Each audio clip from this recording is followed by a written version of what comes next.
બનાસકાંઠા જિલ્લામાં ચૌધરી સમાજના યુવાનની અતિ કરપીણ હત્યાના મામલે સમગ્ર ઉત્તર ગુજરાતમાં ઘેરા પ્રત્યાઘાતો પડ્યા છે। આ જઘન્ય અપરાધ સામે રોષ વ્યક્ત કરવા અને પીડિત પરિવારને ન્યાય અપાવવા માટે મહેસાણા ખાતે ચૌધરી સમાજ દ્વારા એક વિશાળ રેલી યોજવામાં આવી હતી। મહેસાણા ખાતે ચૌધરી સમાજના આગેવાનો, સામાજિક અગ્રણીઓ અને મોટી સંખ્યામાં યુવાનો એકત્રિત થયા હતા। એક સુરે ન્યાય મળે ના નારા સાથે સમાજનું પ્રતિનિધિ મંડળ જિલ્લા કલેક્ટર કચેરીએ પહોંચ્યું હતું।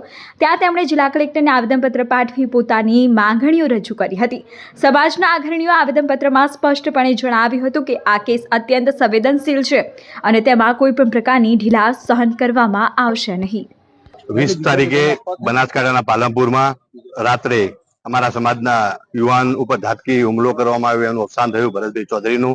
એના પછી પોલીસે, પ્રશાસને આરોપીઓને ગિરફ્તાર કરી અને જે કાયદાકીય કાર્યવાહી થતી હોય એ પોલીસે આગળ ધપાવી।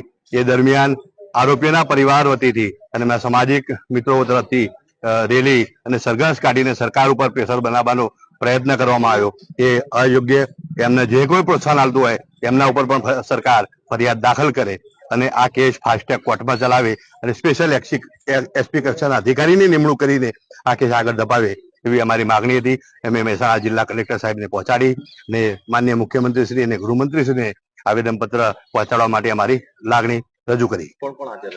અમારા જિલ્લા યુવક મંડળના પૂર્વ પ્રમુખ ભાઈ શ્રી તરુણભાઈ, ચાલુ પ્રમુખ દિલુભાઈ, સમાજના મહેસાણા જિલ્લાના અન્ય ગોળના આગેવાનશ્રીઓ, તમામ યુવાન મિત્રો